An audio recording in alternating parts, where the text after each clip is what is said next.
unpredictable na mga laban. Walang tigil na kulitan. Dito lang yan. Bolahan!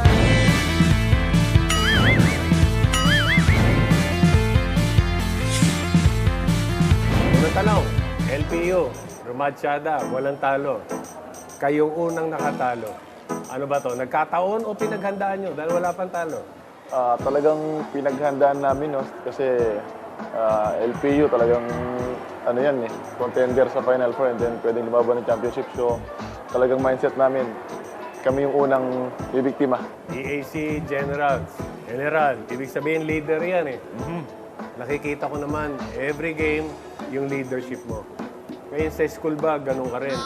Na pag sinabi nung ikaw yung namumuno na, "Uy, dito tayo kakain ha. Uy, dito tayo gigimik." Ganun ba? O sunod-sunuran ka rin sa kanila? Sunod-sunuran naman ako, pero sa kung ano lang ang tama, no? Pag alam mong mali na, iwas-iwas na yan. Kung titingnan natin yung standing nitong EAC, pwede. So ngayon, andito na tayo. Ano ba yung dapat gawin pa? Expect kasi namin ang second round will be much more tougher and much more competitive. Galing nga doon sa first 2 games nung kaka-start pala ng second round, grabe yung laban eh. So expect namin magiging mas maigpit. So kailangan namin mas maging agresibo, mas maging defensive oriented and to focus on our system, on what we're doing. And each and every game, we need to be hungry for the win. Compared to last season, you guys are doing well. Saan mas kayo nag-focus or sa tingin nagkulang kayo? Was it more of the strength and conditioning part o more of dun sa mga strategy nyo sa basketball mismo? Tingin ko sa strategy din, kumbaga sa system ni coach, parang nag-fit talaga kami. And more on ano na rin eh, mental aspect na rin, yung mental character namin, yung character development namin sa loob ng court. Ngayon, kung sakaling ma-reincarnate ka, sino gusto mong maging? Si Robin Hood o si Robin Padilla?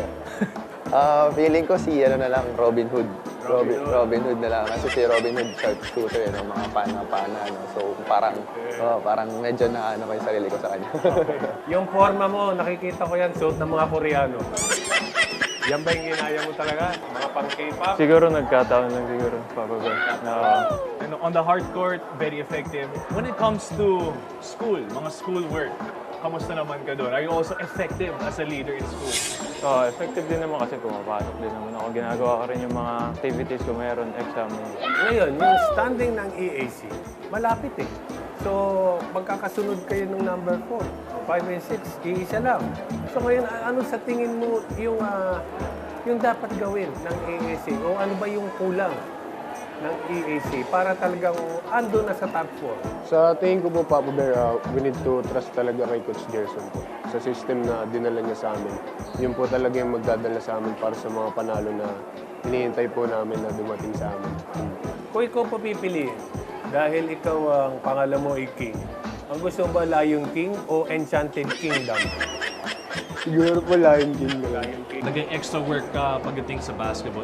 As a student athlete naman, naging extra ka rin ba sa studies mo? Especially po sa pag-aaral. Ako yung pinakamasipag sa teammates namin. Ako yung laging pumapasok. Sige, isa pa, pakisabi sa camera, ikaw ang pinaka-ano? Ako yung pinakamasipag mag-aaral. Anong tularan natin? Kulitan, kwentuhan at tawanan. Ito ang Bolahan!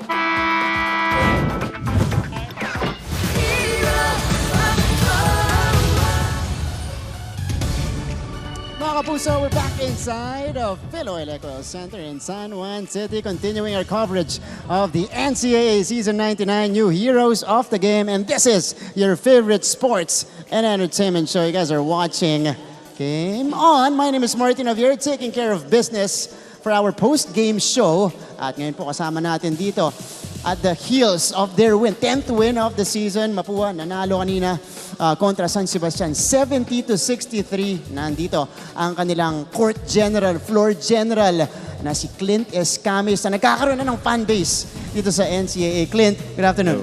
Good afternoon sa inyo lahat. Clint, kamusta? How does it feel to be back with another win? Siyempre, naging medyo rocky yung start niya sa second round. Siyempre, sobrang dami namin lapses and we're good to be back na with a win and hopefully from here, tuloy-tuloy na until the Final Four and Finals, hopefully. And Clint, this is not your conventional interview though, post-game interview. Dahil ngayon, makakapanayam natin yung mga biggest fans mo. Okay, we'll start with one of the kids that we featured earlier sa isa sa mga smile cam natin. Nandito, si JC Cabos. JC, come on down. How are you, JC? Ayan, JC, ano ka naman? Batiin mo naman yung mga nanonood sa atin ngayon. Hi ka lang, hi. Ayan. Hi. Yon. JC, meron kang ginawa ngayon na artwork para sa amin. Nakita namin to kanina during the game. Ginawa mo talaga to. Tapos, alam mong legit to kasi pinalaminate to ni JC. Ayan, sige, pakita mo sa amin.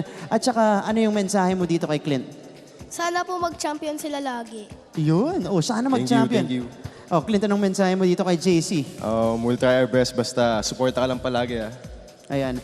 Ilang araw mo yung ginawa, yung artwork mo, JC? 1 hour. 1 hour. 1 hour. 1 hour. Pero grabe yung effort niya ngayong araw na to. Para supportahan siyempre si Clint. Again, sino kasama mo ngayon, JC? Si Mami, Daddy, Ate po. Okay, tatanong ko, JC, dun sa pamilya ninyo at saka dun sa kasama ninyo dito ngayon, sino pang may ibang fan or may ibang sumusuporta dito kay Clint? Si Ate Angel po at si Daddy po. Nasan sila? Bali nilaglag mo sila. Ayan, di ba? Fan din sila ni Clint. Iyon, di ba? Bakit naman yan? Tingnan muna natin yung artwork. Ibida natin yung artwork mo. Ayan, JC. Di ba? Meron kang Cardinals sa gilid. Tapos, of course, you chose the colors of Mapua. Anong masasabi mo sa paglalaro ni Clint? Bakit ka fan na fan ito ni Clint? Lagi po kasi nagtitres. Laging? Nagtitres po. Nagtitres. Okay. Sige, sabi mo nga sa amin, Clint, ano masasabi mo doon? Kasi yung mga tres din niya, JC, clutch din di ba? Sa huli. Clint. Ano naman? Praktisado naman yan. Praktisado naman. Praktisado. And yun, comes with the system. Tapos, chamba din. Chamba daw. Humble naman ito ni Clint. Gusto mo bang maging Clint Escamis paglaki mo, JC? Ayan. Last na lang bago ka namin i-let go dito, JC. Clint, anong payo mo kay JC na gusto maging katulad mo paglaki niya? Just believe in your dreams. Just work hard always and stay in school, lalo na Mapua. Magmapua ka paglaki mo, ha? Yun. Huwag ka Planting the seeds na tong si Clint, ha? Teka lang. How old are you, JC? How old are you? Age mo? Ilang taon ka na? 8 years old. Pero sinasabihan na ni Clint na sa Mapua ka pupunta pag naglaro ka ng basketball. JC, thank you so much. Final message para sa idol mo na si Clint. Mag-tres lang po lagi para manalo po. Thank you. Medyo malas ngayon Okay. Teka nga, tignan natin yung stats ni Clint ngayon, ha? Ayoko bang 0 out of 5 mula sa tres si Clint ngayon. Pero babawi yan dahil sa sinabi ni JC. Kumpiyansa lang. We have more fans. Binanggit ko, Clint, ang laki ng fan base mo. Yes. Ngayon, lumalaki in just your rookie season here in the NCAA. Of course, you're not a new face in NC. You've been there since high school. Ngayon naman, tawagin natin yung mga fans ni Clint Escamis. Pakiramdam ko, ito yung mga nagko-comment sa atin sa Facebook. Yung may nagpapa-gif pa dyan. Yung mga, cheer sila kay Clint doon. Pag may highlight. Sige, tawagin muna natin si Jean Ofiana. Jean. Go, Mapua. Okay. Mapua. Go, Mapua. Wow! Di ba? Palapakan natin. Let's give it up for Jean na may hinandang intro para sa atin. Jean, cheerleader ka ba talaga? Yes po. We were part of the Mapua Cheerping Cardinals. Uy, Cheerping Cardinal pala to. Kaya pala, nandyan pa rin yung moves. Yes. Gaano katagal ka na fan? Sige, teka lang. Tawagin na rin ba natin? Sige, tawagin na rin natin. These are former Cheerping Cardinals. By the way, tawagin na rin natin. Precious Aradana. Hi, Precious. Mapua. Go, Mapua. Ba't mas bibo yung kanya? Sige, let go na natin. Irish Villanueva, hello. Go, Mapua. Go, Mapua. Go. Yeah. Nag-roofamay siya dun, ha? Bakit kaya? Sige, we got Jean, Precious, Irish right here.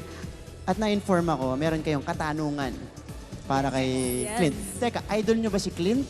O crush nyo si Clint? Yes. Actually, juniors pa lang sila. Nung juniors pa lang sila, nag-cheer na kami. Yes. Juniors pa lang. Yes, Sige. Red Robins. Ayan, para marinig ka namin, Jean, ilapit mo yung mic mo sa bibig. Ayan, Red ulitin Robins mo. pa lang siya. Kami na yung nag-cheer. So technically, mga tita niya na kami. Bless sa tita. Manila. Bless. So, high school pa lang po, naspatan na nila. Si Clint Escames, of course. Clint had an illustrious career with the Mapua Red Robins. Sige, si Jean muna. Jean, anong tanong mo kay Clint? Since malaki na yung chance na makapasok tayo sa semifinals and hopefully sa finals, kung ikaw yung papapiliin, sino yung pipiliin mo sa aming tatlo? Naku po. Akala ko basketball related, ha? You got me in the first half. I'm not gonna lie. Okay, No Clint. pressure. Pressure. Lahat na lang kayo para fair lang. Kasi syempre, supporters, and thankful naman ako sa inyo lahat. Yes. Kaya lahat sila, wala akong pipiliin. Di ba? Ready na sumabak sa showbiz si Clint. Ang showbiz nung sagot. Hindi. Sige na, sige. Pipilit ko ba kung sino talaga pipiliin niya? O, sige. Kayong lahat daw. Ano masasabi mo dun, Jean? Okay lang. Sige, we can do ano naman. Salitan tayo ng ano. Schedule. What is going on? Relax have a ka lang, coffee. Jean. O, sige. Tita. As a tita. Asa tita? Hindi naman. O, sige. Precious, what's your question for Clint? Kung wala ka sa basketball ngayon, ano yung passion mo dapat? For me, Si Precious. Hindi. ibang sports. Feel ko swimming or badminton. Or nag-aaral Sports pa lang rin. ako. Or theater, pwede. Why not? Teka. Okay, meron ba kayong something in common doon? Nagba-badminton ka ba? Nagsiswimming ka ba? Marunong lang. Marunong? Pwede Pero paturo. hindi master. O, teka lang, may tanong si Clint. Pwede paturo. Pwede ba daw paturo? I noticed that you have a tattoo. Nagtatattoo ako, baka gusto mo paturo sa akin. For free. Napunta na sa profession. Okay, so pwede mo sa kanya ipagawa next. Okay. Yan. Off-season, off-season. Sige. Noted. With Noted. thanks. With thanks. Thank you, Precious. Next, we have Irish Villanueva na maraming energy pagkapasok pa lang kanina. Go, go, go! Inaabangan ko yung question mo, Irish. Go ahead. So, Clint, the whole Mapua community is so glad na bumalik ka sa Mapua. Dahil dyan, anong favorite number mo sa electric fan and why? Bakit ganito yung mga tanong? Favorite?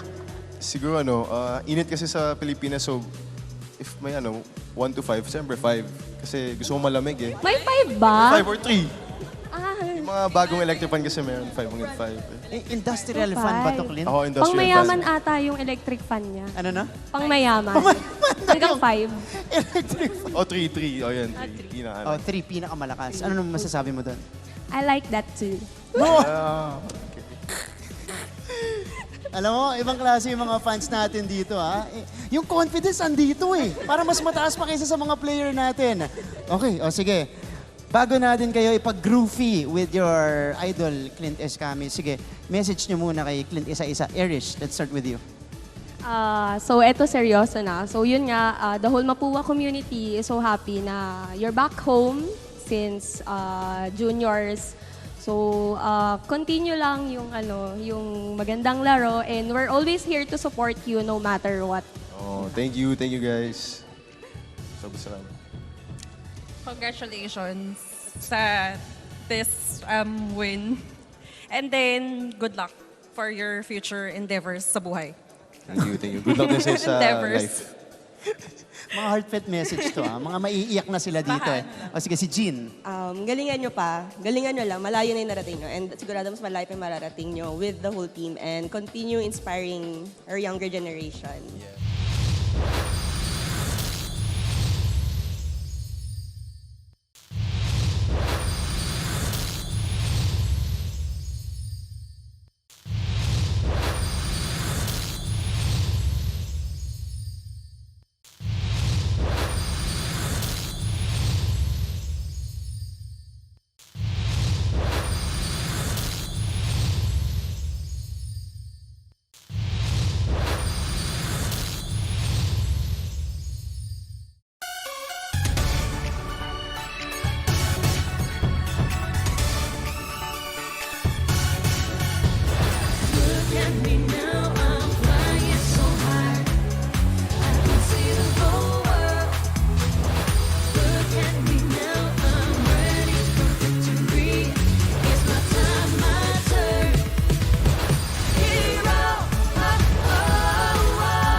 Happy Wednesday, middle of the work week, mga kapuso.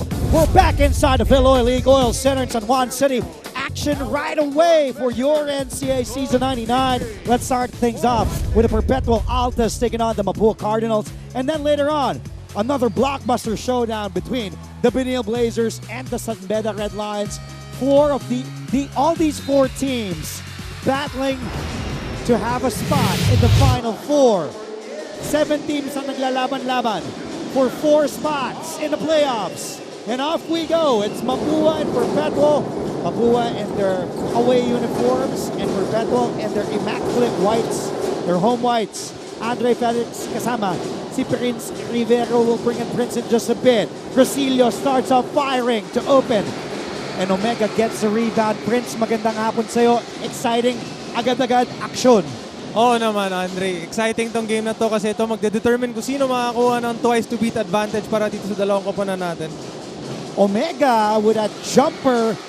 And Mark Omega was a hero in that last game against LPU last November 12, where he hit that 3 using the glass, eventually became the game winner. Pero parehong mintis ang parehong koponan to start. A minute gone by. A corner 3, wala pa rin.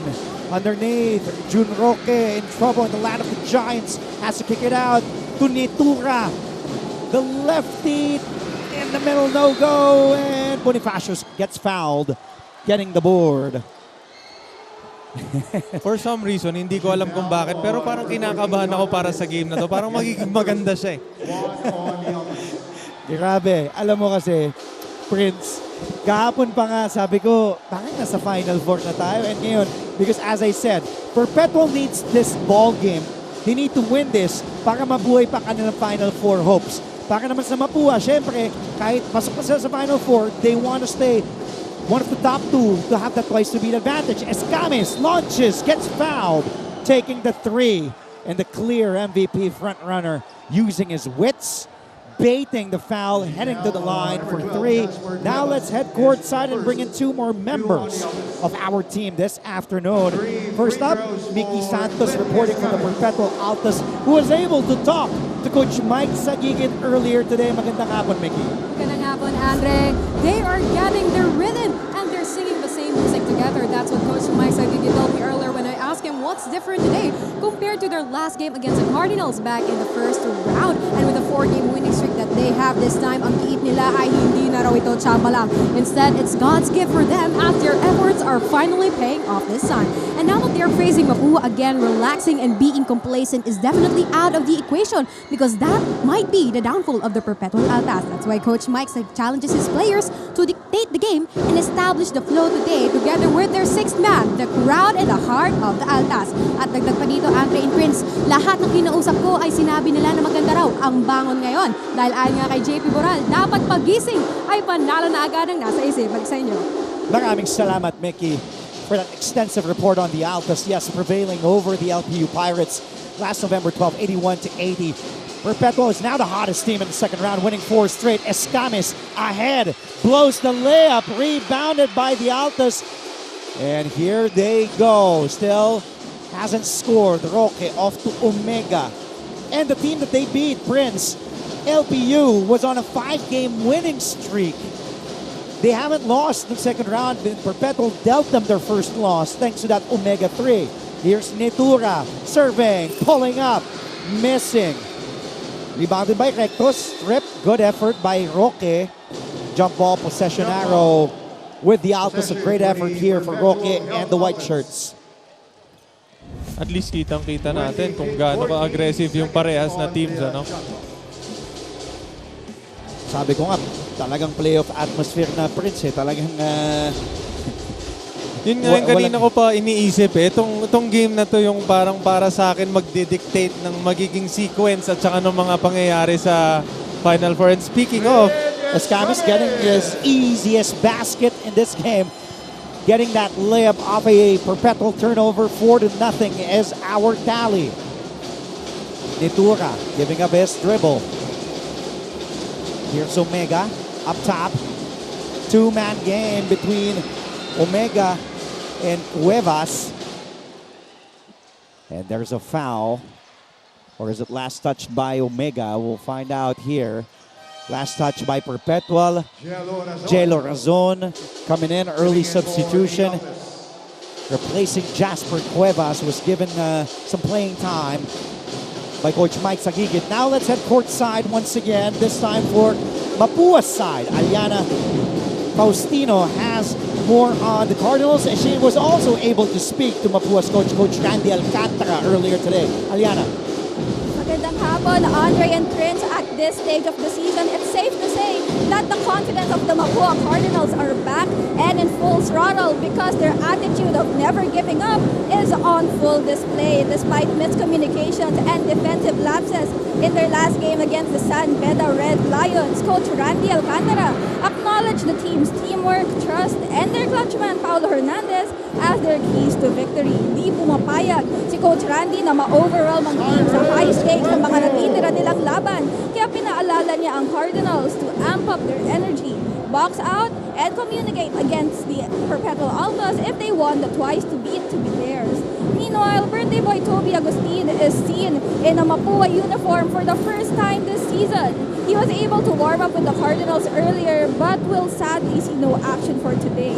Let's see if his presence in uniform can provide the Cardinals with a much-needed morale booster for this game. Andre and Prince. Thank you for that update, Toby Agustin. That will be a good confidence boost for the team with their teammates suited up. And meantime, nakita natin yung drive doon para kay Cyrus Cuenco, putting Mapua 6-0 here, and a miss from the line. Walang bumapasok para sa Perpetual here, Prince. Your thoughts so far in the game with almost 4 minutes elapsing in the first quarter? Alam mo, marami silang nakukuhang chance para makuha nila yung first basket nila kanina. Pero syempre, nakikita naman natin din kung paano dumipensa itong Mapua. Hindi talaga sila nagbibigay ng space para dito sa Perpetual. And by doing so, syempre kailangan mas magtrabaho pa sila and makakuha sila ng mas open shots pa doon sa hinahanap nila. By the way, Mapua, I know they're looking far ahead, but they want to keep that one of two spots to have the twice to beat advantage. Bonifacio airballs that shot, which he usually hits. Because according to Coach Randy Alcantara, he was also part of that the last time Mapua won the championship back in 1990 and 1991. Back-to-back yun. So it's been 32 years that Mapua has been craving to win a championship. And here are the Cardinals again. Peter Rosilio. From JC Recto. And you see Mapua on point with their attacks. At tatlo mula sa kanilang starting five. Scoring, Escames has 4. Cuenco and Rosilio both have 2. Meanwhile, Mark Omega scoring their first field goal finally for the Altas after going 0 out of 8 the first 5 minutes. Quick timeout here. We'll be right back with more NCAA action after the break.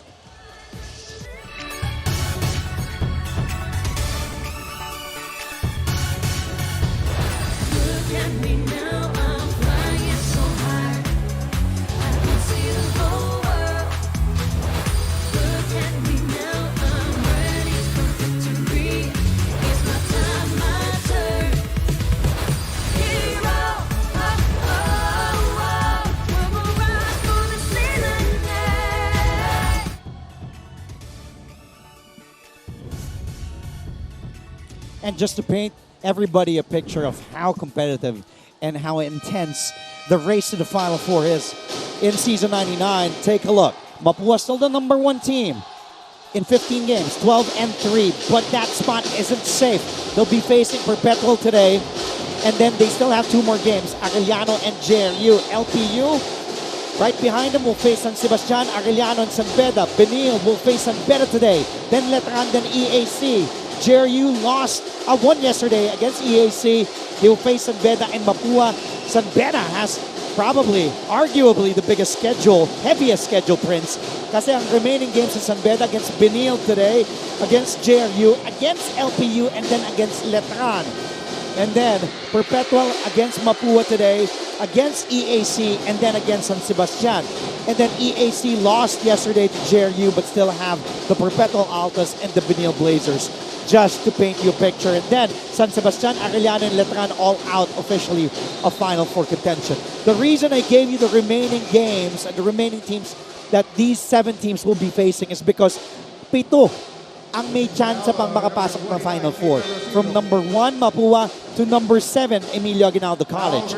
Now, if Emilio Aguinaldo College loses their last 2 games, Perpetual and Benil, they're officially out because they have 8 wins and 8 losses. So they have to get to the 10 wins. Dahil yun ang parang magic number ngayon. JRU has 10 wins and 6 losses. Ganun ka-komplikado. Yes. Pero tulad nga ng sinabi nila, kailangan mo lang talaga ipanalo lahat ng games mo kung gusto mo pa mag-stay para magkaroon ka ng chance doon sa Final Four. Eto, Prince, tanong ko Mapua is number 1, 12-3. Perpetual is number 6, 8-7. Of course, if you're the Altas, you want to win today. You want to win against EAC. You want to win against San Sebastian. Get 3 wins to get that number 11. 11-7 ka magtatapos. Mapua naman, on the other hand, 12-3. Safe na yan, Final Four. But they want that twice to beat.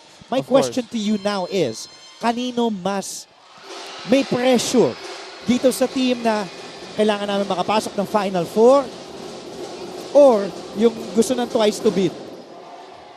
Para sa akin, sa tingin ko, yung gusto ng twice to beat. Kasi para sa kanila, gusto nila i-secure yung spot nila doon sa twice to beat na yon para mas madali somehow para sa kanila yung papunta doon ng finals. And syempre yung preparation mo pag twice to beat ka, yung pressure para sa'yo is mas less compared mo doon syempre sa may gusto na manalo and tanggalin yon from you guys. At Prince, habang maganda yung pinalawanag mo, pero medyo natuwa ako at the same time na-distract tayo dito kasi kasama natin Viva Mapua, former Mapua head coach, and Chito Pistolero Victolero with us direct. Di ko alam kung nakikita si Coach Chito. Kita ba nila direct? Direct katabi ko. Derek Abit Ramos at the helm today. Game producers are Romano. And as action resumes, Perpetual, after trailing as much as 7 today, Escamis with a miss with that drive. Mapua ahead by 3.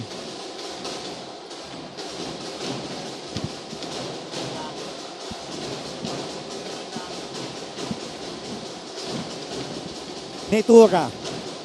The drive, dangerous pass, but last touch by a Cardinal. That ball situation. Kailangan makuna na kapugian ni Chito Victolero, direct.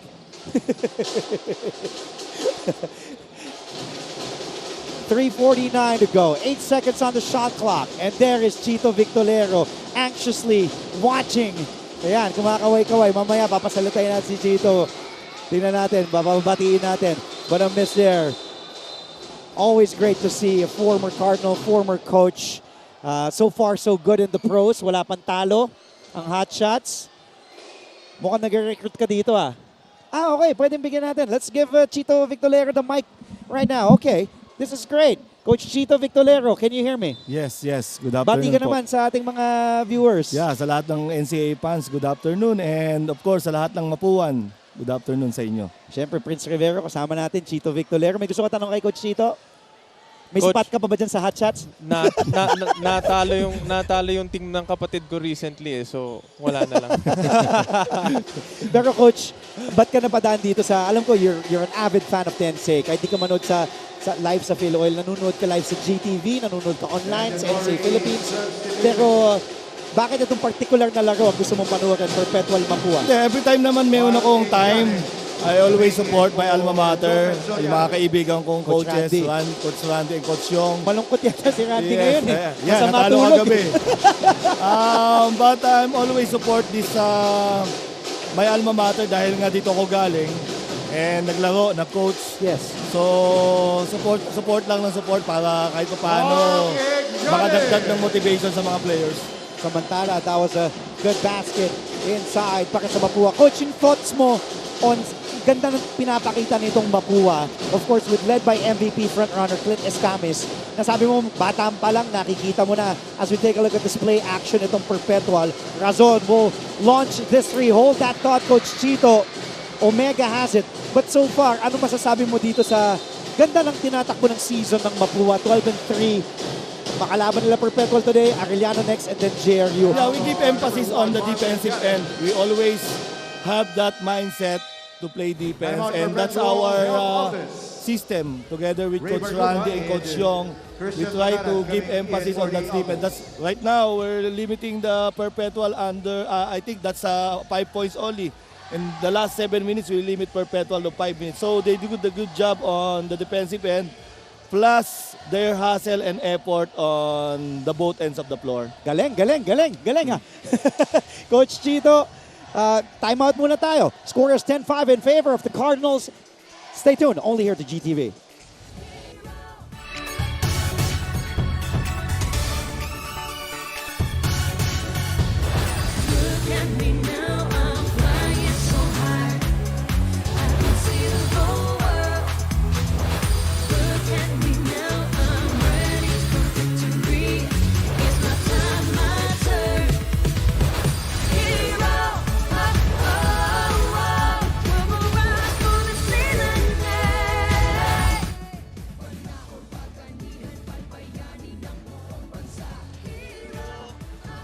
This is just how exciting this game is because last time na nagharap ng dalawang koponan na to, back on October 21st, almost a month ago, isang puntos lang ang lamang. 1 point lang, 62-61 ang pinanalo ng koponan ni Coach Chito Victolerio Mapua.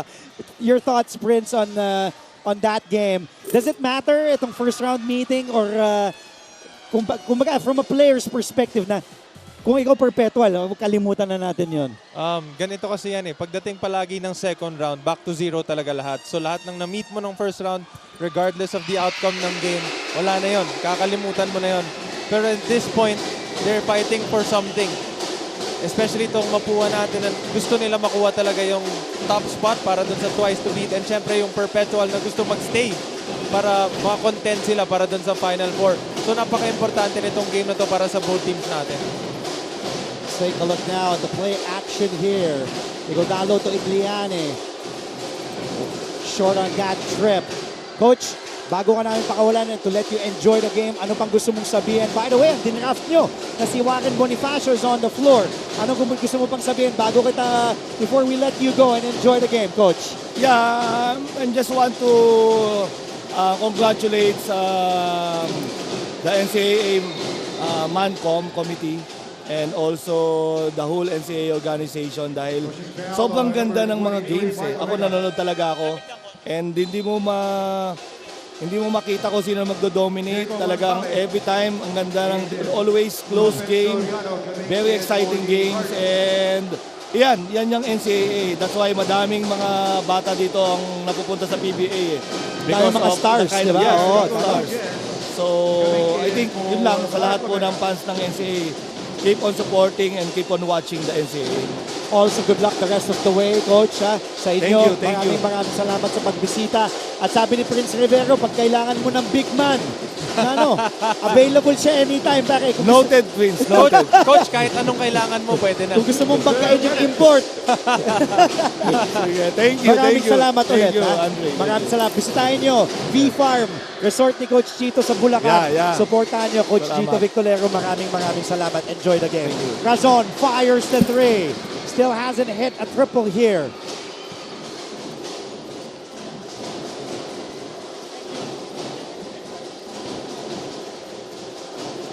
Here's Abis.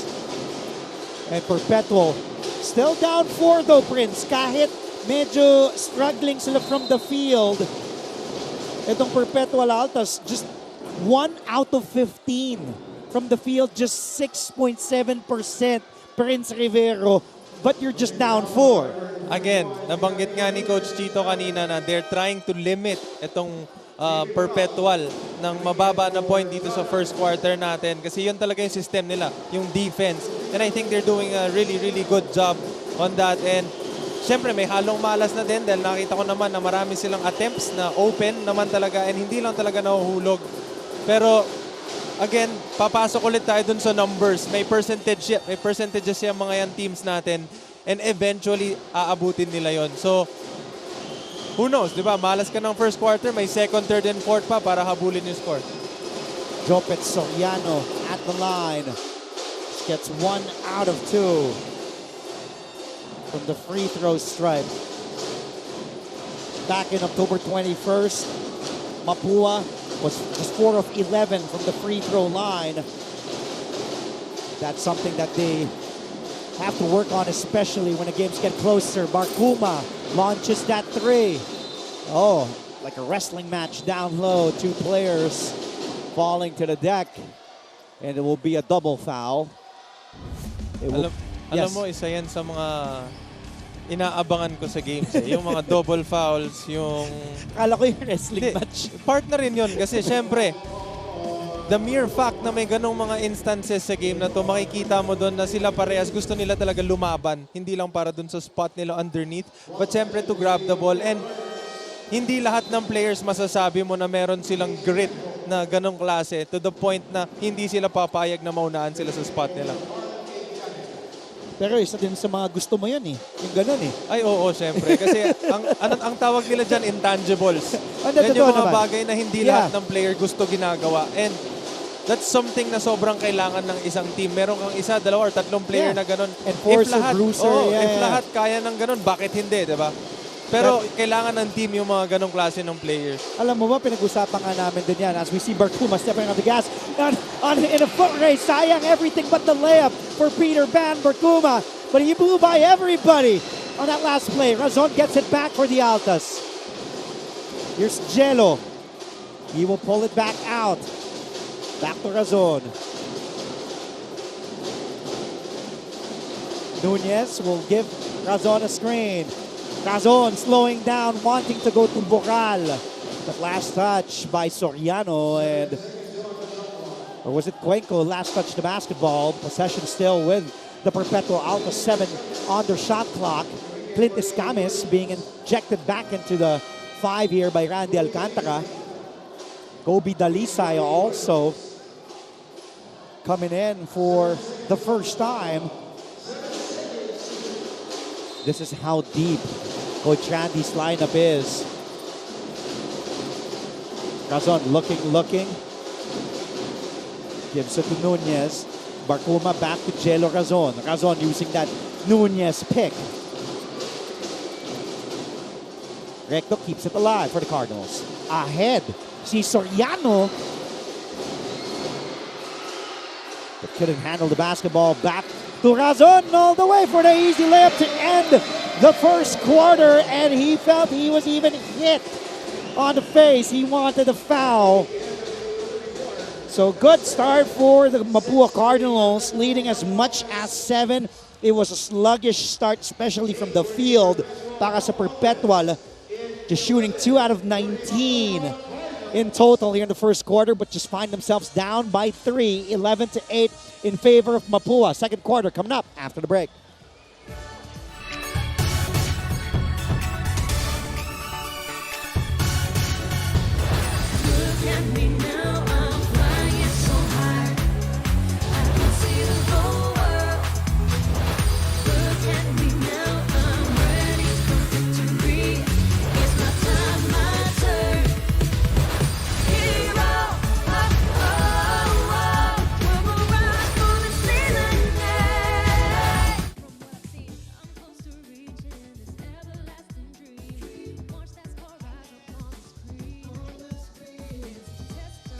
What an exciting first quarter that was. Two teams, well, all 4 teams that will be playing today, vying for Final Four spots.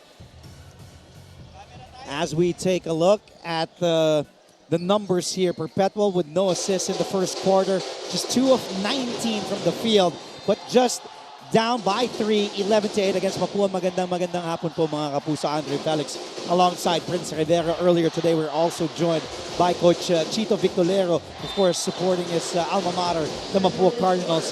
And Prince, paulit-ulit ko sinasabi, you know, it's funny because Perpetual, if you look at the numbers alone, they've committed 4 turnovers in the first quarter, no assists, just shot 2 out of 19, good enough for 10% from the field, compared to 28% shooting ng Mapua, 4 out of 14.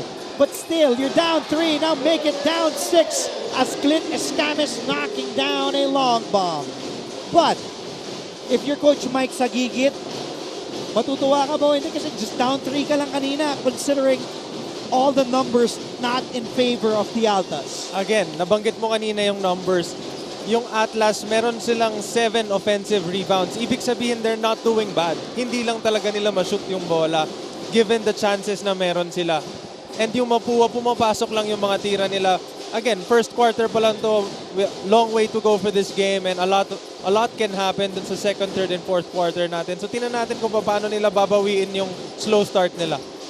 Good challenge there by Barkuma. This is an interesting matchup. Barkuma guarding Escamis. Meanwhile, Hernandez, that was near the logo of the Philoel Ecoil Center, almost halfway down, but goes out. Remember, Paulo Hernandez is known for, he may be struggling with a shot the first 3 quarters, but crunch time, Hernandez gets the big shots. Escamis now has it, takes it against Barkuma. Bump, no problem for Clint Escamis. And if you're Barkuma, yes, you're giving up the height, mas may advantage si Clint, but the body, medyo he was trying to go for that offensive foul. Yun yung draw charge yung gusto doon ni Barkuma. Boral, the jumper, he overcooks his shot. Possession back to Mapua. Netura coming back in, replacing Peter Van Barkuma.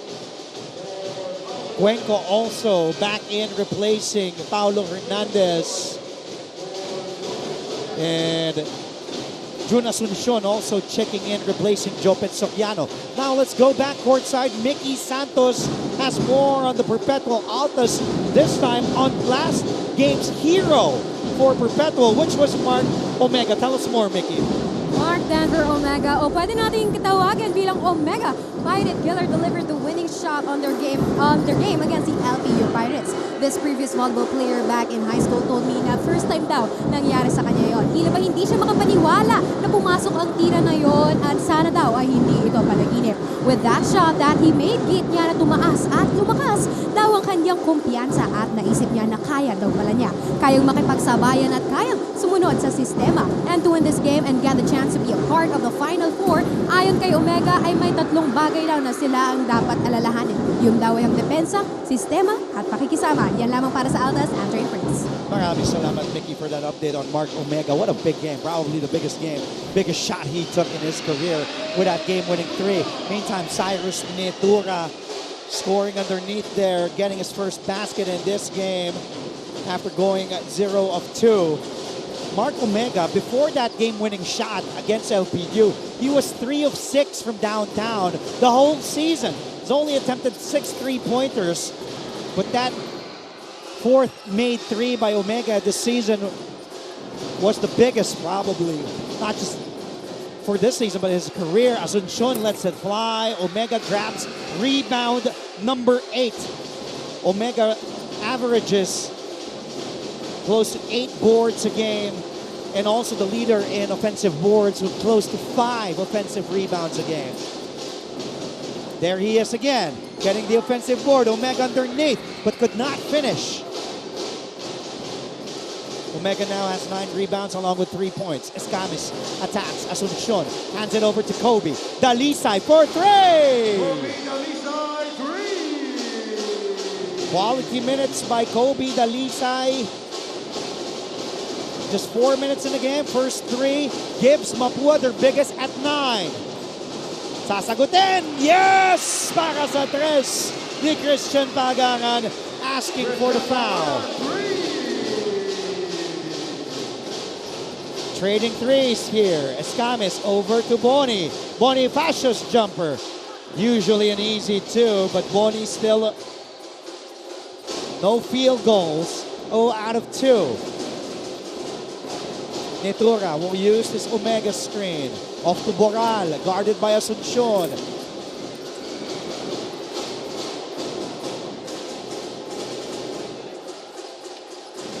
And the field goal woes continue para dito sa Perpetual Altas.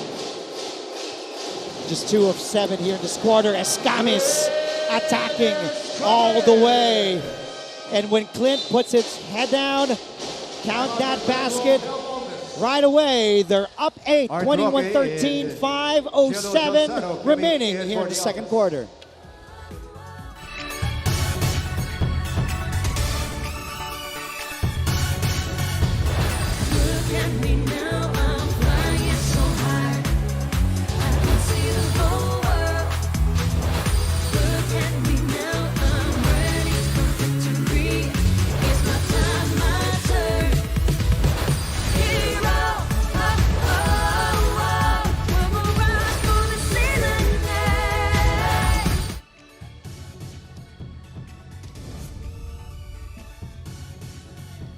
Hulog nga ng langit si Mark Denver Omega.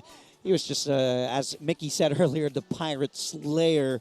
It was a painful loss para sa LPU Pirates, losing by 1 thanks to that Mark Omega 3. 10 points, 12 boards, all in 27 minutes. And that only 3-point shot that he took in that game was the most important shot in that game, Prince, for that game winner, and to keep their Final Four hopes alive. And 4-game winning streak as well here in the second round. And Coach Randy is aware that he's facing the hottest team right now. Well, previously it was LPU was the hottest team with a 5-game winning streak, but now Perpetual is on a roll, and they have their confidence way up.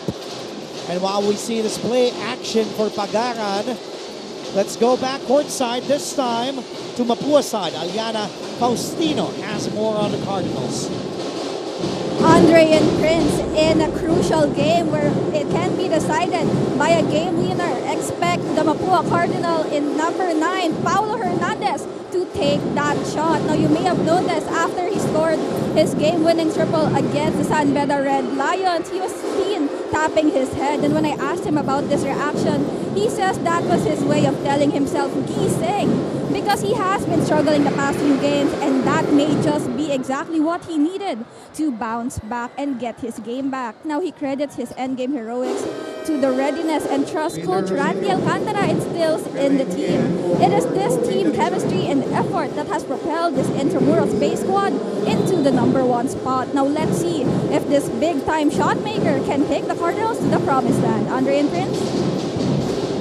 Thank you so much, Aliana. Alam mo, Paolo was 0 out of 4 in the field in 15 minutes in that game. Meantime, John Abis finally hitting a basket, a much-needed basket for Abis if they want to keep their hopes alive here. That's his first field goal made, 5 points for Abis. He getting all his points from the free throw line earlier. Going back to my point about Paolo, he was 0 out of 4, Prince, in that game before that go-ahead 3 with 14 seconds remaining to give eventually Mapua the lead and the win, 71-69. Have you had teammates like that? Yung tipong kahit mag-struggle all game long, pero pagdating sa endgame, maaasahan? Again, nabanggit nga ni Aliana kanina kung gaano nagtatrust si Coach Randy sa mga players niya. And isa yan sa mga pinaka-important aspects sa isang team. Kung paano ipapaintindi sa'yo ng coach mo na alam mo na kahit na anong klaseng tira yung ibigay mo sa kanya, alam mo na naniniwala siya sa'yo and pababayaan ka niya kasi alam niya na ini-ensayo mo yun sa practice. And syempre, with those kinds of shot, lalo na kung meron kang green light sa coach mo, doesn't matter if 0 of 5, 0 of 8, 0 of 10 ka. If alam ng coach mo kung ano yung capabilities mo, yung mga ganong klaseng tira, ibibigay niya yun sa'yo. Doesn't matter. And in that case, na-shoot niya and worth it naman. Great point there, Prince, as Rosilio drives. Gets fouled. Let's take a look at this play. Escamis. Good look to JC Recto.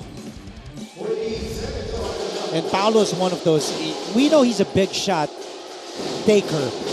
But that's the thing. Kaya nga yung sinabi nga ni Aliana, napailing daw si Paolo kasi parang kailangan talaga sa last shot eh.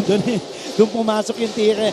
And Paolo has done that so many times. Not just this season, but in his career, where he may be struggling the whole game, all quarters, all 3 quarters, and then pagdating ng dulo, dun tatama yung kanyang mga tira. 23-15 is the tally, 8-point lead for Mapua. 2:59 to go here in the first half. Stay tuned dito lamang sa GTV.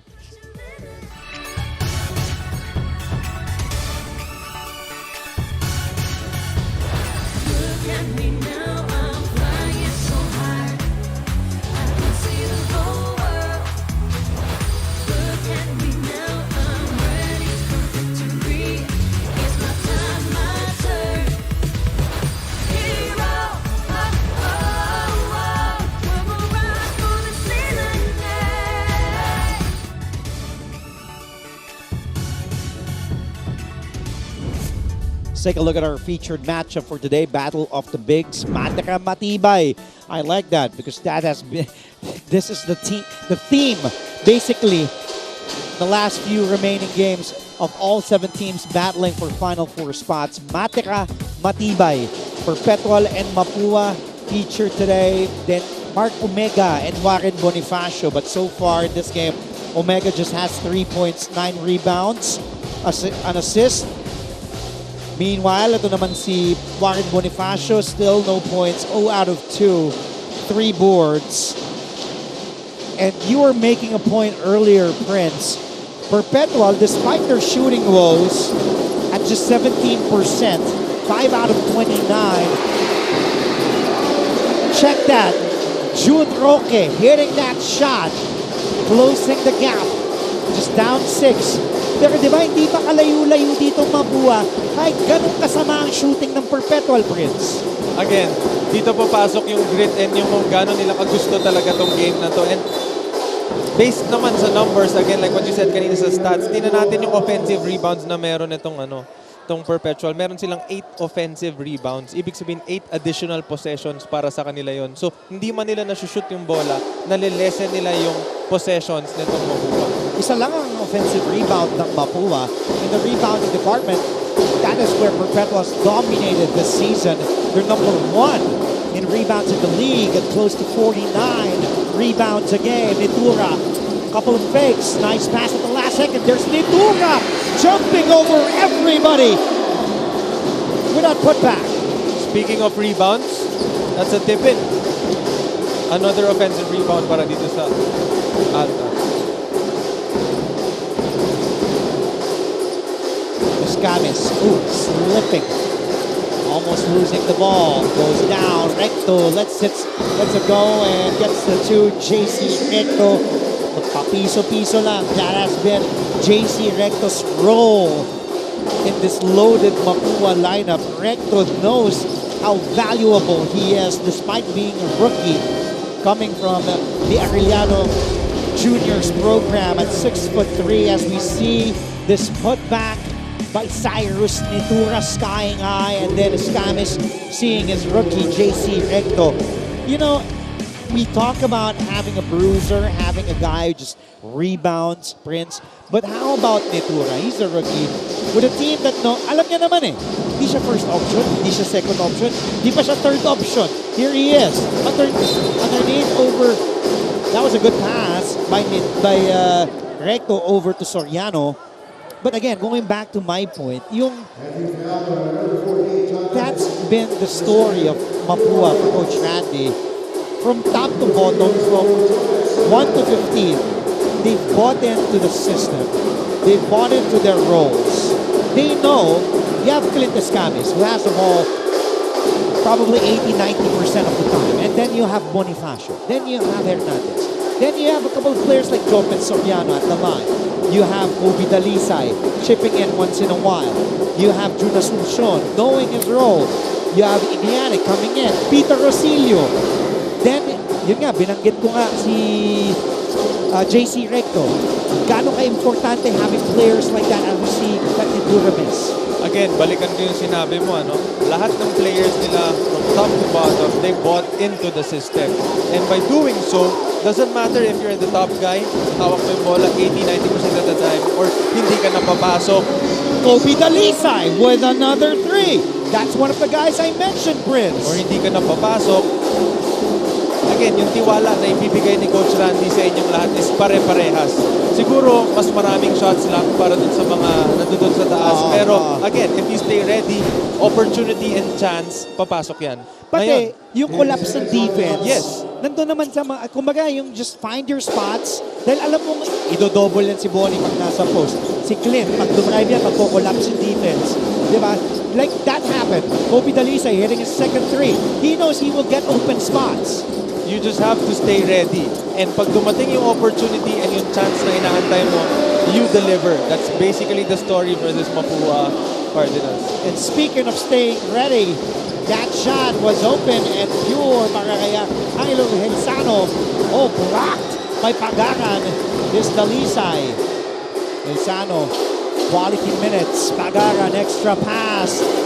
June Roque for 3. No. Put back. Wala pa rin. Sano missing that. Easy put back. Hernandez ahead, but a costly turnover there. And that pass by Paulo intended for Cyrus Cuenco. 5 seconds left. Jelo Razon about to check in. There's foul on the screens. Razon comes back in. And Carlo Ferreras also coming in for the first time. This is for shooting, obviously, as Mike Sagigit brings out Abis and Elsano. Because with 5 seconds to go, you have shooters on the floor. You have Pagaran in the corner. Here's Razon. He has the ball. Razon attacking the pull-up to end the first half. Almost, but not quite. Para kay Jelo Razon, and that is the score at the end of the first 2 quarters.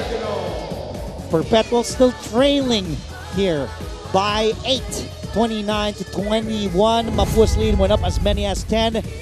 As we take a look at this game winner, and that was that last game against LPU where the Altas survived. Find out who our NCAA power player is. That's coming up and a lot more sa aming pababalik dito lamang sa inyong NCAA Season 99 New Heroes of the Game live on GTV. Stay tuned.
The Perpetual Altas are engaged in a furious chase in the Final Four race. After a disappointing first round that saw the Las Piñas-based team win only 3 of their 9 games, head coach Mike Sagigit has seemingly found the right formula that will enable them to move towards their ultimate goal of winning an NCAA championship.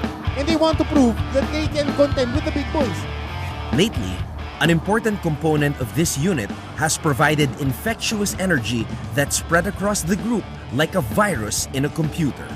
Tumatakbo na naman. Here's Nitura all the way. And his name is Cyrus.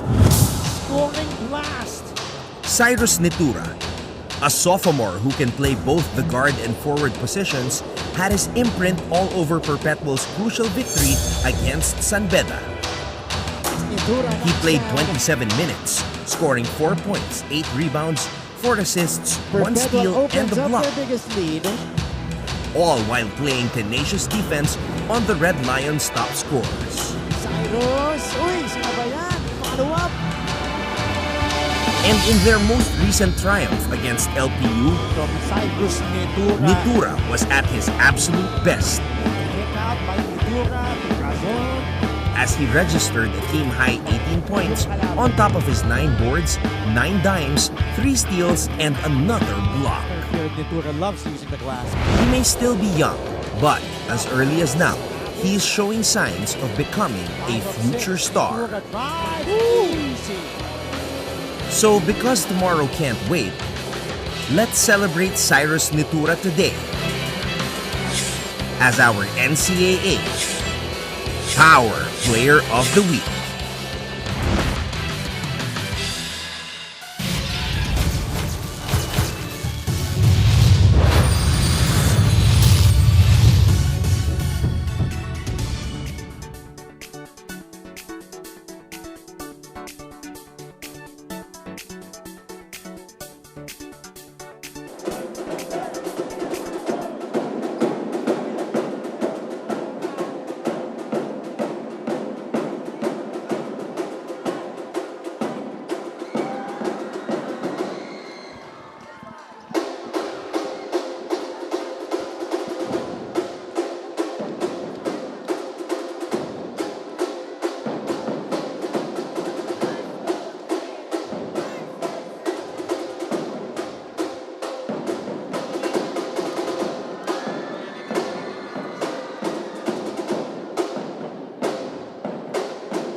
Welcome back to the live and exclusive coverage of GMA. Well, on GTV, also GMAnetwork.com, GMA Pinoy TV, GMA News TV International, also on the NCAA Philippines page on YouTube and on Facebook. And for everything sports related, just go to GMA Sports PH, as you can see at the bottom of your screens on Facebook and on Twitter, now known as X. Let's go back to the first two quarters, starting with the first 10 minutes here. Great start for Clint Escamis and the Cardinals. They're off to a blistering start. Their biggest lead went up to 10. In the first quarter, pinakamalaking kalamangan nila umabot sa 7. And it was just a struggle para sa Perpetual Altas. 0 out of 7 from the field. Well, that was way back in the first quarter. But in the second period, they kind of started to pick things together. If we take a look at some highlights here, and we see Escamis just putting his defender on rollerblades, on roller skates, knocking down 11. He's the only player in double figures from either team. And then Nitura coming to life here. Scoring 4 in the first two quarters, but it's been all Clint Escamis basically for the Cardinals. And the two of the big three of Paulo Hernandez and Joaquin Bonifacio still scoreless. Hernandez 0 out of 2. Boni is also 0 out of 2, but nice look there by Clint Escamis rather, with 2 assists. That was over to JC Recto, who has 4 for Mapua. John Abis only with 5, 1 of 2 from the field. Recto with that basket. Then Nitura finding an open teammate. Marcel Sano's only basket. But despite the shooting woes, 21% from the field lang ang Perpetual Altas. 8 out of 37 Prince Rivero, but down 8. But take a look at the rebounding department. They've dominated the boards, 29 to 19. 10 offensive rebounds para sa Perpetual and isa lang ang Mapua. And I think yan yung isa sa mga reason kung bakit hindi makalayo itong Mapua. Despite Perpetual not being able to make the shots that they normally take. Yan talaga yung naging story nitong first half natin. And if we take a look at the leading scorers here, as I said, Escamis is the only player from either team today in double figures. Kobe Dalisay follows with 6 big threes from Kobe in the first half. JC Recto with 4. Magandang hapon po muli mga kapusa. Andre Felix kasama si Papa Prince Rivero who just got engaged, by the way, recently. Congratulations to you and your fiancé. Yes, binabati ko yung fiancé ko, syempre, Go ahead. si Leslie. Love you. And And syempre si yung Luca. baby ko. Yeah, yung baby ko, si Luca, yung family namin, syempre. I think I'm more of a big Luca Rivero fan than a Prince Rivero fan. No, I'm just kidding, you know that. Matatanggap ko naman yun, mas okay yun. But of course, Prince, you come from a basketball family, and kanina pinag-usapan nga natin during the break.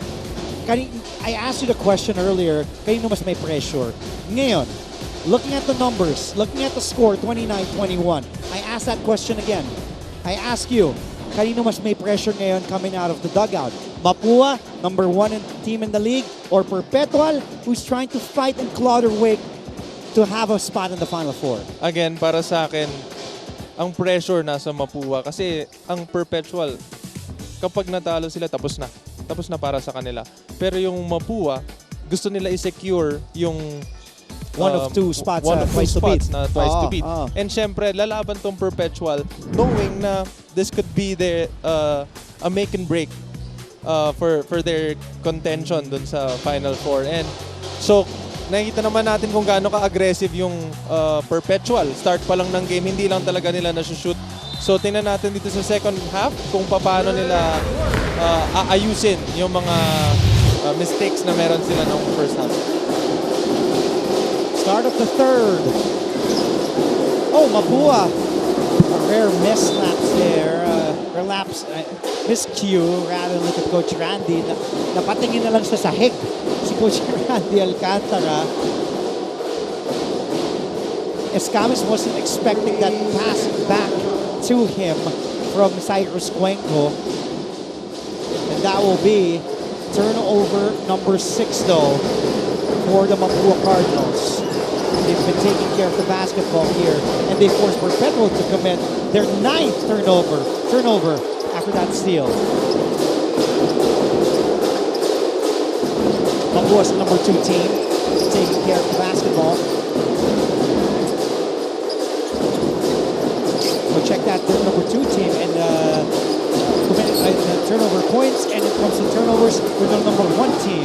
Itong Mapua Cardinals taking care of the basketball. Jopet Soriano scores to start the 3rd period for Mapua. Ang Mapua Cardinals, Prince, had 13 turnovers as a team. Ganon din sila kainit sa bola. That's why that, does justice to their record, number 1 in the NCAA 12-3. Abis. And the jumper still, Abis cannot connect. Again, Andre, yan ang isa sa mga downside kapag aggressive ka sa offense. Mabilis yung pace mo, mabilis yung offense mo. Chances are that turnovers are gonna be high. Pero at the same time, yung risk niya, high risk, high reward. If mabilis yung game, marami ang chances mo na makakuha ka ng mga easy baskets habang di pa nakaset up yung kalaban. And so far, maganda naman yung pinapakita nila.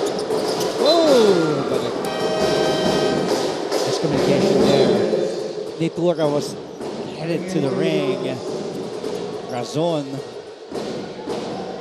Isa yan sa mga kailangan nilang alagaan, yung mga miscommunications na yan. Lalo na medyo nag-struggle sila sa first half. Yan yung mga kailangan nilang ayusin para sa second half kasi importante ang bawat possession nila para hindi lumayo itong Mapua. Bonifacio finally gets his stroke, gets his first 2 after going 0-2 in the first 2 quarters now. This is Mapua's biggest lead at 12 points. Razon way off with that jumper. Hernandez. As of now, they can extend their lead to either 14 or 15, depending on which shot they'll take. 2-man game between Escamis and Bonifacio. Escamis for 3. He knew it. That was a miss right when it left his hands, trying to track it down. But here's Nitur of Abis. John Abis still cannot find a way to put that basket inside the ring. Now let's head back courtside. Aliana Faustino will tell us what Coach Randy Alcantara told the Cardinals inside their dugout. Aliana. Andre and Prince will limited the Altas to 21 points in the first 2 quarters. So we need to sustain that momentum. Go for the word of Coach Randy Alcantara to the Mapua Cardinals in the dugout. Sigurado naman daw makakashoot at makakascore sila. Kaya wag lang daw nila madaliin ang kanilang mga tira. From a defensive standpoint, the coaches acknowledges that they can never cover everyone. So they should just recognize who is open and focus on them. Lalo na't nakakarami na ng offensive rebounds ang Altas. In the end of the huddle, ang sabi lang ni Coach Randy, tama ang depensa. Ang importante, disiplina. Abangan natin kung magre-reflect itong mga reminders si Coach Randy Alcantara sa kanilang laro in the next 2 quarters. Andre and Prince, balik sa inyo. Maraming salamat, Aliana. We saw Paolo Hernandez short. Di one hand na nga ni Paolo. Kapos pa rin eh. Paolo's still on the floor though, being given trust and playing time by Coach Randy. Abis goes to Razon. Binitin. Mintis pa rin. Pedro just struggling to find a hole. Hernandez off to Bonifacio. Pure back-to-back smooth buckets. Para dito kay Warren Bonifacio, this is dangerous and bad news para sa Altas Prince because Bonifacio is now on a roll and finding his stroke from the perimeter.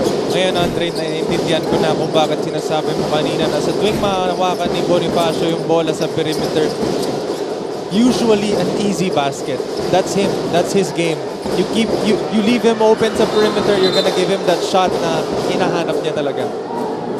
Piso-piso yan si Bonnie. All throughout his Sensei career, he has mastered that mid-range jumper.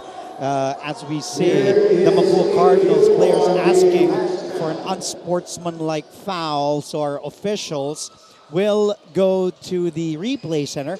Our crew chief, Harry Santos, is along with Toti Celeste. Both are international referees. And as we do that, let's head back courtside now. Let's listen this time from Perpetual side. Mickey Santos will tell us what Coach Mike Sagigit told the Altas inside the dugout. Mickey. Isang tanong, isang sagot. Ayaw nyo bang mag-Final Four? Yan ang tinanong ni Coach Mike Sagigit kanina during the huddle session, dugout session of the Perpetual Altas. At ang sagot naman ng kanyang kapunan ay isang malakas na gusto po. At kung talagang gusto nga nilang manalo, ngayon ay dapat maglaro daw sila na parang walang bukas. More energy pa daw at hindi dapat pabayaan ang laro. Dahil hanggang nakita nga na Mga coaches na tila ba walang urgency sa depensa na kanilang pinapakita at parang nagdadalawang isip pa sila sa kanilang mga tira. At kung talagang gustong-gusto nilang mauwi ang wagi, ay dapat daw patunayan nila na maigi. Yan lamang para sa Perpetual Altas. Balik sa inyo, Andrew and Prince. Maraming salamat, Lady. Maganda yan. Isang tanong, isang sagot. Yes, Prince. So let's take a look. Ito yung i-review pagkakuha ni Escamis. Criteria 3 on number 9, Jello Razon. So tinawagan nga ng unsportsmanlike foul. Kasi advantage foul yun eh. Diba? Yes.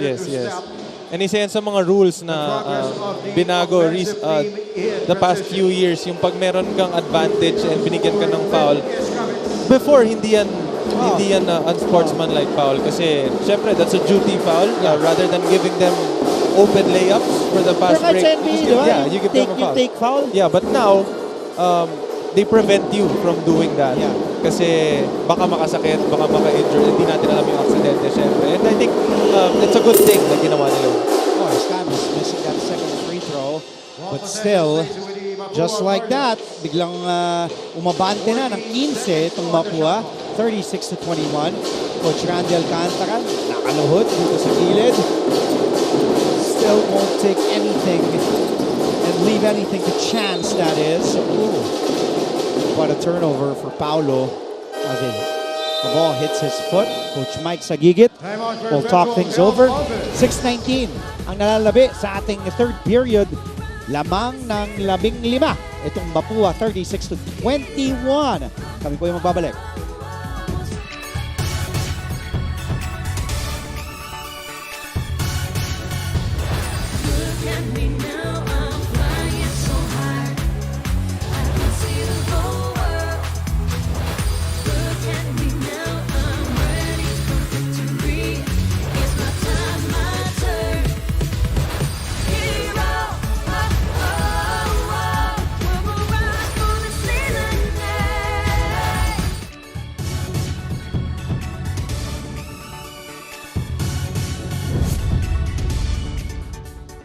Now let's take a look at the remaining games, also the results of the previous games itong Perpetual. And as I said, Perpetual now, aside from losing to Benil 77-73, they've won 5 after 6 games here in the second round, winning 4 straight against Final Four contenders in JRU. They beat Arellano, they beat San Beda, and then they ended LPU's 5-game winning streak here in the second round. And I wasn't wrong when I said they're the hottest team right now in the NCAA, especially in the second round. But the thing is, you have to keep on going because one loss might result to your saying goodbye to your chances of making it to the Final Four. They get the ball back and still their struggles from the field continue. Pagara, an extra pass. Here's an open 3. Yes! Para sa 3, para kay June Roque. Finally, a triple going down in para sa Perpetual Altas. That's their first 3 made here in the second half. They're second in the game. They're 2 out of 15 from beyond the arc at 13%. Meantime, Jopet Soriano puts it back for Mapua. Still a 14-point lead for the Red Shirts. Abis is really struggling to find the basket. 1 of 4 from the field. Ito yung extra pass ni Pagara that leaves a wide open June Roque. And then on the other hand, here's that drive by Bonnie and then the miss, but the putback by Jopet Soriano.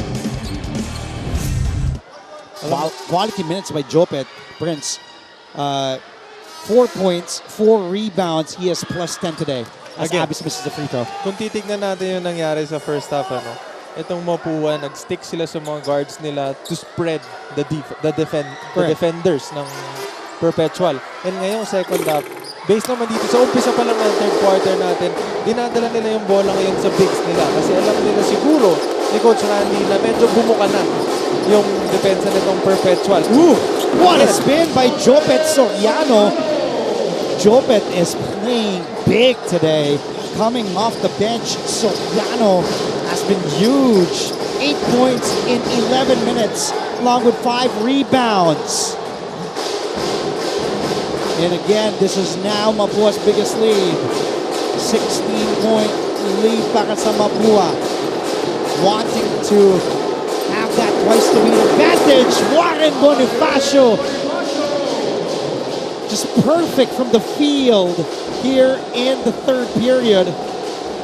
Well, he did miss a layup, but with those jumpers, he's been flawless as Roque airballs that 3. And now the Cardinals up by 18. Ito na muna yung ganda ng spin. Diba? Drop step, ganda. Dinala niya sa kaliwa. And then Bonnie facing up. That's the thing with Bonnie. He loves taking those jumpers. And then Escamis on the other end. Now, a 20-point lead just like that for Mapua. Roque falls down. Soriano also down. A foul there. Here's Clint's drive. Difficult shot against 2 defenders, still getting that shot to go, and that is really the strength of Clint Escamis, which is attacking the basket and putting the ball into the hole. As Barkuma checks back in, replacing Cyrus Nitura. Ibang klase pala pag masama ang loob nito ni Coach Randy, ano? Pag medyo malungkot. Grabe. Coach Randy's team losing last night in the finals in the other league, in another league. Baka kaya pala kanina pa siya nakatingin sa sahig. Congratulations na sa mga nag-champion do. Of course, John Lloyd Clemente, Justin Baltazar, Edro Serrano, Arwin Santos, Delta Pineda. I'm sure, baka holiday sa Pampanga ngayon. Kasi ang saya-saya nila doon. Coach Randy, nilabas yung galit ngayon. Dito nilalabas yung galit. But still not yet done. Oh, ahead to Clint. Clint had to sprint and get the ball. And there's Escamis, guarded by Barkuma. They go to Bonifacio. On a mismatch, he's guarded by Barkuma. Escamis launches and gets the 3. Clint Escamis now on fire here in the third period. He has 17 points. 21-point lead. John Abis knocking down that jumper. Abis just 2 of 5 from the field today. Alam mo, Andre, nabanggit ko sa'yo kanina, natatakot ako para sa Mapua dito sa second half dahil baka mahulog yung tira ng Perpetual. Baliktad. And nabanggit mo sa akin na sa first half si Escamis pa naman uminit. Marami pang players ang pwedeng uminit sa Mapua. Cyrus Cuenco, uminit na rin for 3. Eto na nga. Roque using the glass. But you know what, Prince, that's not enough. I mean, yes, that's a good basket, but still, you're still down 20. You have to have stops, defensive stops. There is one. Good pass, but stolen away by Abis. Good anticipation. Open 3 again, Roque. Rebounded by JC Recto. You cannot just trade baskets with a team that's up by 20. You have to have stops. Ooh. Step back 3. He lost Barkuma on that step back. Let's see. Ooh.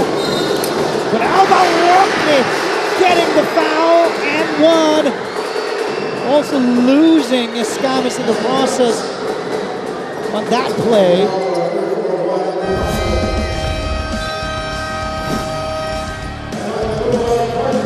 And I think Escamis asked to be subbed out.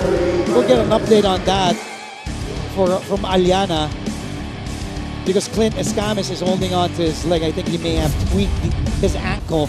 An 18-point lead para sa Mapua, 2:29 to go here in the third.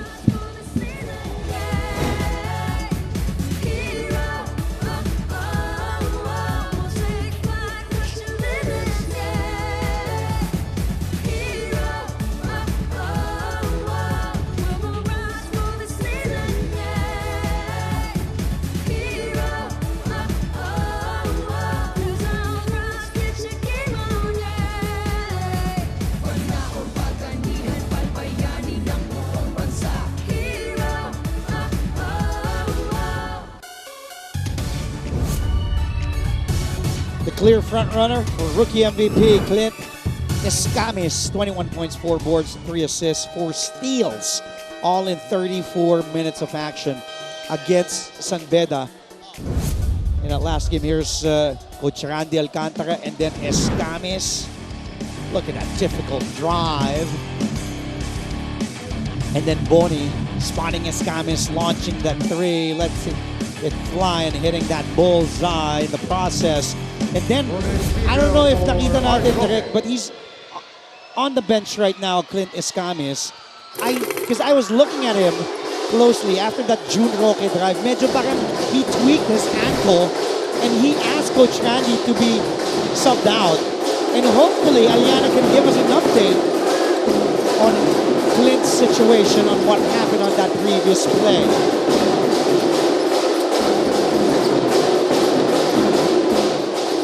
Here's a long tray, in and out. Boni powers and muscles, gets hit hard, but still getting that basket to fall with 2 minutes remaining. And look at Boni. Parang natakpan nga yung mukha niya dun sa tira eh. Tingnan natin dito. Makikita natin, after that Rosilio miss from beyond the arc. Nakatakip ka ata. Nakatakip ka ata. Nakatakip na. Naipasok pa rin ni Boni. Big third quarter for Warren Bonifacio. Probably knows Coach Chito Nicolero is watching. Again, napakaganda nitong sistema ni Coach Randy.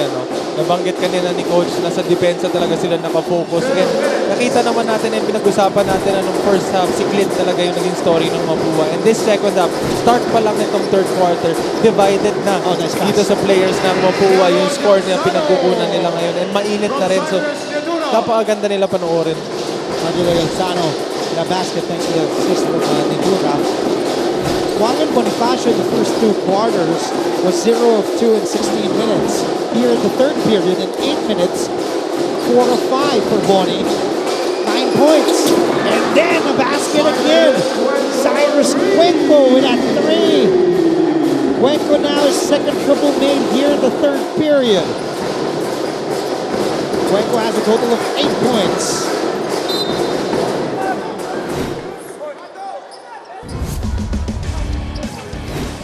Here's Barcuma, and then he will go to Nitura, will dish. That was a good play action. Ending up with Sano. And then on the other end, Bonifacio, the handoff. And then 3 by Cyrus Cuenco.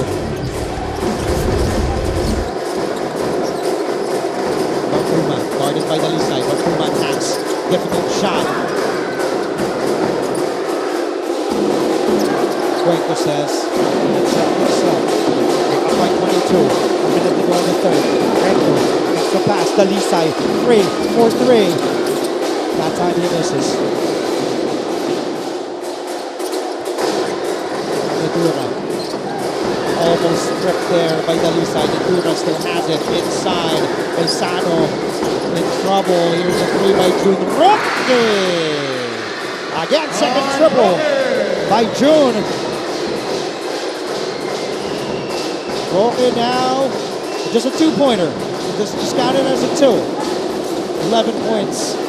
But our officials will have to take a look at that play again if he was indeed stepping on the 3-point line. 6 to shoot. Rosilio gets fouled hard by Nitura. Banggit mo nga kanina, na gaano ka-importante naman hindi makipag-trade baskets dito sa Mapua. Lalo na ngayon, uminit na yung different players from their side. And syempre, itong Perpetual, nakakakuha kayo ng baskets. Pero dapat makastop din kayo kung gusto nyo may baba yung lamang. Escamis was on his way to the officials table. He was about to check back in with 15 seconds. Then hinila siya ni Coach Randy. Sabi niya, balik ka na lang sa bench.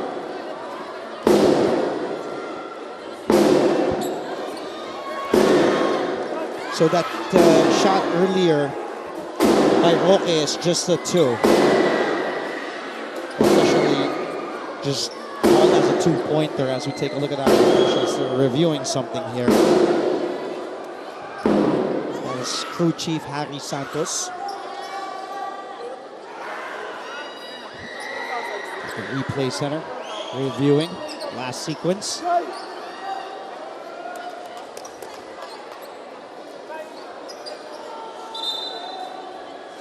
Oh, looks like Clint will be coming back in, and Clint is indeed heading back to the officials table. There is Escamis. Last shot eh. Kailangan nila ng last shot. Placing Igliani. 1 second difference between the shot clock and the game clock. 15 on the game clock. Escamis has it. Recto providing that screen. Escamis guarded by Netura. Over to JC. Extra pass to Lisay. Lets it fly. 1 second go. Makuma just throws that one up. And that will end the third period where Mapua just really demolishing Perpetual 27-15 in that third period. 56-36 is the score, but a full fourth quarter coming up after the break. Stay tuned.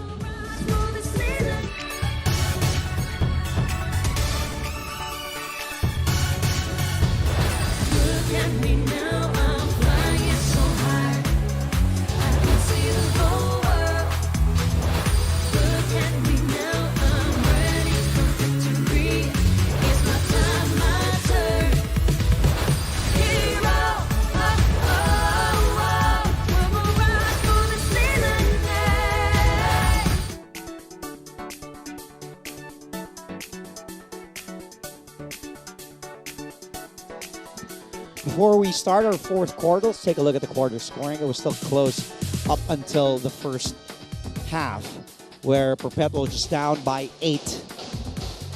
Pero itong third quarter, 27 points in the third quarter para sa Perpetual Altas. Bonifacio had 9 in that quarter. Cuenco had 2 threes with 6. Escamis had 6, but he had to leave with a tweaked ankle. Then he came back in towards the dying seconds of that third period. Jopet Soriano was perfect from the field, 3 out of 3. 6 points in 6 minutes. Samantala, it was just June Roque scoring 11 of those 15 Perpetual points in the third. The other 4 points came from Elsanos 2 and Abis's 2. But it's just June Roque keeping the Altas in it.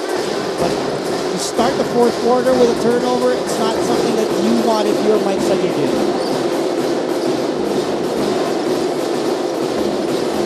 Recto has it over to Escamis. Got a turnover. Escamis seems to be okay. Recto apologizing to Clint. 2 rookies.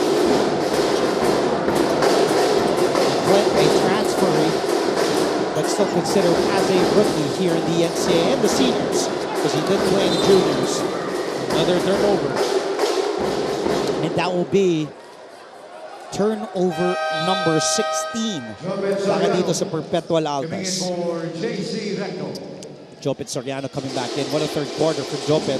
As I said previously, he had 6 points, was perfect from the field, 3 out of 3. Escamis calling the play, using that Bonnie screen. Oh, that's Rosillo handing it over now to Escamis, giving it to Soriano. Now, oh, what a pass fake over to Dalisay, but that will be a dribbling violation. Called on Jopet Soriano. Or back in the day, it was called lifting. Tama.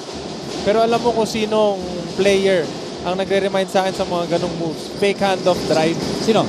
Belga. Big Bo. Big Bo. Big Bo Belga. Big Bo. Bread and butter. Mahilig siya sa pass fake, mahilig din siya sa shot fake. Yung pinapakagat yung defender. Hindi mo talaga alam kung shot fake yung sa kanya o shot talaga. That's true though. Omega's back in the ball game. Had a big game against LPU, hitting that game winner. Bonifacio, drop pass to Soriano. Jopet's been doing all the right things inside. Just going to the right spots. When he gets fouled, he will take 2. Pero kudos pa rin dito sa Mapua, no? Kung paano nila i-share yung bola, na pag may nakita silang open, doesn't matter. Open ako, pero mas open ka, I'm gonna give it to you, I trust you, whatever you're gonna do with the ball, you take it. siguro nakakahawa rin yung trust na binibigay ni Coach Randy sa players na para dito sa mga players na kung si Coach binibigyan tayo ng ganong kalalim na pagtitiwala, bakit tayo hindi natin bibigyan yung teammates natin ng same amount of tiwala? And I think that's one of their secret kaya naging ganito ka-successful yung Mapua dito sa elimination round. Soriano is 64% free throw shooter. Knocking down both for Jopet. Big game para dito kay Soriano with 10 points. He's the only player not named Clint Escamis in double figures. 17 para kay Clint, 10 para kay Jopet coming off the bench. Netura goes baseline. Netura. Good reverse from Cyrus Netura, but that's just his third field goal made. 6 points for Netura. Now let's head back court side. Aliana Faustino has an update on Clint and also on Mapua. Andre and Prince, just a quick update on Clint Escamis. Medyo natapilan siya kanina and they were icing his right ankle. Pero he assured us that he will be back and right now he is. So meanwhile, in the huddle, Coach Randy asserted the need to defend well. Kapag mintis, rekta baba na raw at huwag na mag-jogging. Sandali lang ang lamang ng Perpetual at mababalo, wala ang kanilang kinayon kung hahayaan lang nila ito. Now, will the Cardinals pull away from the Perpetual Altas? Let's wait and see. Andre and Prince. Thank you for that update, Aliana. Well, so far, Perpetual still struggling from the field. 15 out of 56 in this game. Just 27%. Mapua, on the other hand, shooting 43%. Escamis launches that long bomb. Hits all glass and even hit the ring. He seems to be okay after tweaking his ankle. Abbas thought about taking the three. Abbas passing behind his back over. Back to Omega, extra pass. Jelo setting his speed. Missing that three. Track for the ball. Last touch by Perpetual. Possession back to Mapua. Perpetual today from the three-point area, 2 of 19. Prince, 10.5%. And they are the last team in the three-point field goal percentage department, shooting 20% for the whole season. Going to miss. Kasi ang laro naman talaga ng Perpetual is their inside game. And again, nabanggit mo kanina, number 1 sila sa rebounds, offensively and defensively. Bakit? Ibig sabihin, hindi nila ma-shoot yung tira nila. Kaya sila nakakakuha ng rebound. And they're struggling right now and they're trying to find ways on how nila makukuha yung mga points na kulang sila.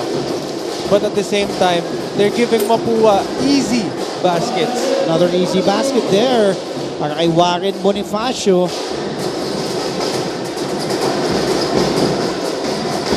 Here's Jelo trying to shake off Basilio, and Abbas gets stripped but fouled. Now let's head to the other side of the fence. This time, Mickey Santos will give us an update on the Perpetual Altas. Mickey. Dear Prince, I got the chance to listen to the huddle session of the Perpetual Altas earlier. At kahit napaos ang isang coach Mike sa gigit ay hindi ito naging hadlang para patuloy na paalalahanan ng kanyang mga manlalaro na huwag sumuko hanggat hindi pa tapos ang laro. Don't just rely on switching alone and you have to make your shots on the court. At kung magsisisi daw sila bukas na hindi nila nagawa ang kanilang gusto ngayon, ay ano pa daw ba ang hinihintay nila? Ngayon ang laban, kaya ngayon kayo lumaban. Yan lamang para sa Altas. Balik sa inyo, Andre and Prince. Maraming salamat, Mickey. Well, there's still time left. 5 minutes, under 6. But that's a 22-point lead as Christian Pagaran now is at the line. He is an 82% free throw shooter. Gets that first one. Prince, now, I ask you, the confidence is not there anymore because you haven't been hitting shots, but you still have time to fight for a spot in the Final Four because your chances will be bleak if you lose this one, and by the looks of it, you're down 20. What do you have to do if you're Perpetual, you're Mike Sagigan and the Perpetual Altas? Again, you're gonna just want it more. Pero that's gonna be tough. Especially yung Mapua, nakikita natin kung gano'n nila talaga kagusto i-secure yung twice to beat na spot nila since the beginning of this game. Ganon sila ka-aggressive both on offense and on defense. Pagaran missing that 3, and that will be another 3 missed by the Altas. Count that as miss number 18. 2 out of 20 from 3-point range. Ang Perpetual, just 20. I'll make that 10%. Abis, head to the bench. Roque is back in. He joins Omega, Nitura, Cazon, and Pagaran. Bonifacio missing his last 2 perimeter jumpers. Now is Perpetual's chance to capitalize because they're getting stops. Mapua shots also not falling the past few trips. But the thing is, hindi din makashoot itong Perpetual. Again, nabanggit mo kanina na dapat yung Perpetual, kung makakashoot sila, makakuha sila ng stop. But the thing is, the thing that's been happening since the beginning of this game is, that's what Mapua's been doing. They're making baskets, and they're the ones stopping Perpetual from making baskets. That's why their lead got this big. Ito yung china-challenge ngayon ni Coach Randy. Kung sino nga ba ang huling nakahawak ng bola bago lumabas. Paulo Hernandez says, let's go to the replay. It wasn't me. Ito, Nitura will give it, and then Hernandez and that's a close call. That's a close call. So it's either Paulo or June Roque ang huling nakahawak ng bola doon. And our crew chief, Harry Santos, there once again, accompanied by Armin Gomez. Pero parang siguradong sigurado si Paulo, Hernandez. no? Kita mo, he was, hindi siya yung last touch. He was adamant. He was just really, kumaga, yun yung itsura ng isang inosenteng tao na hindi ako yung huling nakahawak. And again, based dun sa nangyari and kung paano yung tiwala ni Coach Randy sa kanya, binigay naman niya agad yung review. True enough. Of the Mapua Cardinals, successful. So it is a successful coach's challenge for Coach Randy and Mapua. Another bad break para dito sa Perpetual. Wenko crosses the timeline off to Paulo Hernandez. Bonnie says, let's execute properly. Gives the screen to Paulo. Escames is at the left wing. Hernandez looking at the clock. Ooh, the Bonnie not rolling to the basket. It's a miscue. Roque underneath to Pagaran. Good pass mula kay June Roque. So kung ikaw ang Perpetual, tsaga-tsagain mo lang. 4:27 to go.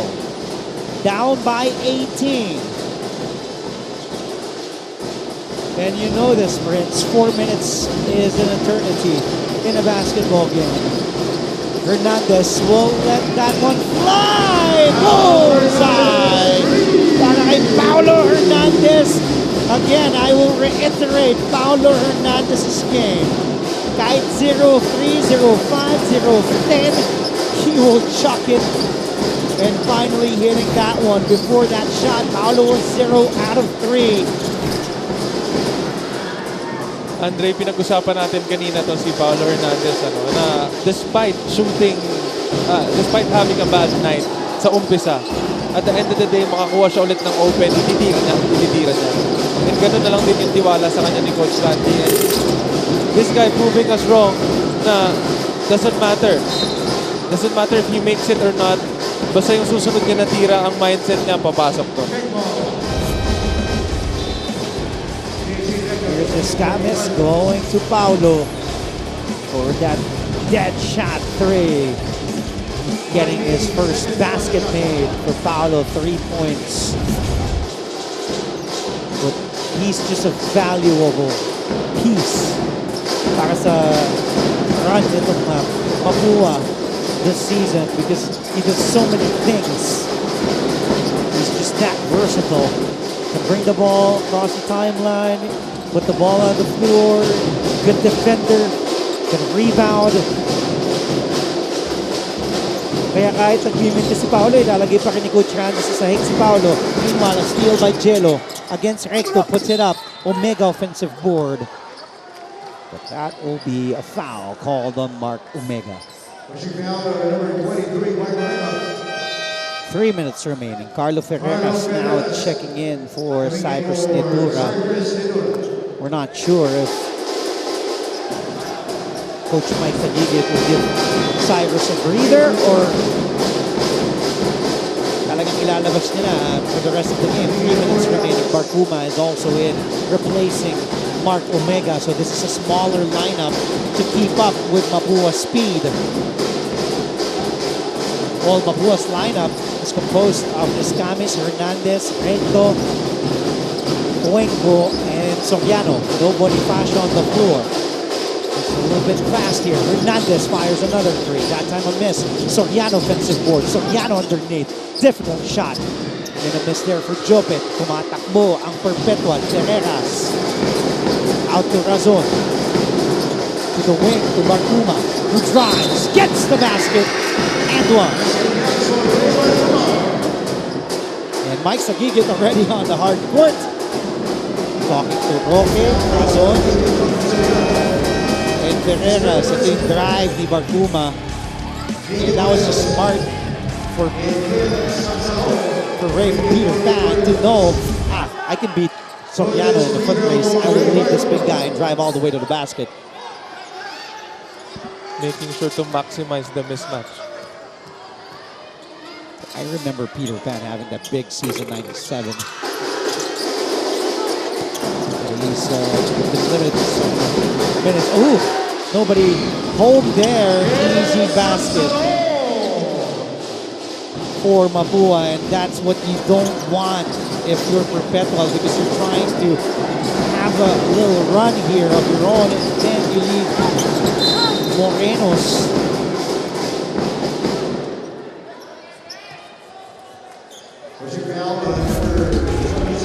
Miggy Morenos of the juniors program, also a rookie, one of 7 rookies ni Coach Andy. Jello Razon at the line.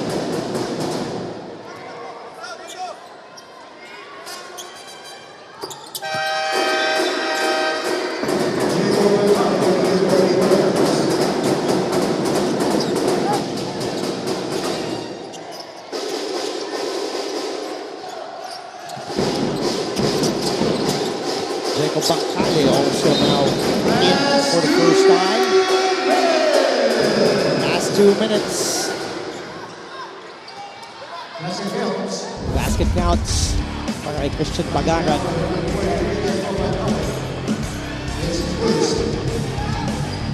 Bagaran still Clint Escamis today already has 6 steals. Wow, and you just pointed out to me, the most he's had in a game was back in October 11th when he had 8. And then he also had 6 in October 1. He's well, obviously the steals leader this season. Clint Escamis averaging 15.7 points a game, 4 steals a game so far today, 17 points and 6 steals for the clear front runner for Rookie of the Year and MVP awards. Diyan mo makikita na si Escamis hindi lang siya sa offense talaga. By having 6 steals, hindi madali yun para magawa sa isang game, and doing it 8 and then 6 and then another 6, it's not easy. On a consistent basis too, because as we said, grabe yung average ng close to 4 steals a game. Tama. Hindi ko nga maalala yung game na nagkaroon ako ng 1 or 2 steal. Hindi ko nga maalala kung may player na gano'n na almost 4 steals a game. Let's take a quick break. Mapua still ahead though. Looks like another win for the Cardinals. They're up 17 with 1:33 to go.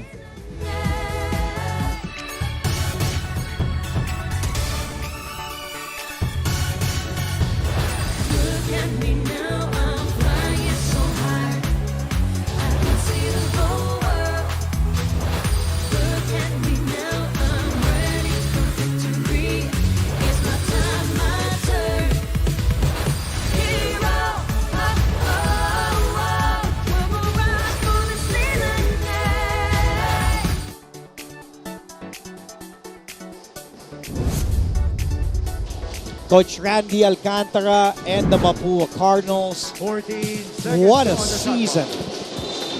Although in the second round, they lost twice to Benilde to open up the second round and to LPU. And if they win, well, it looks like they will win this one, get their fourth straight win.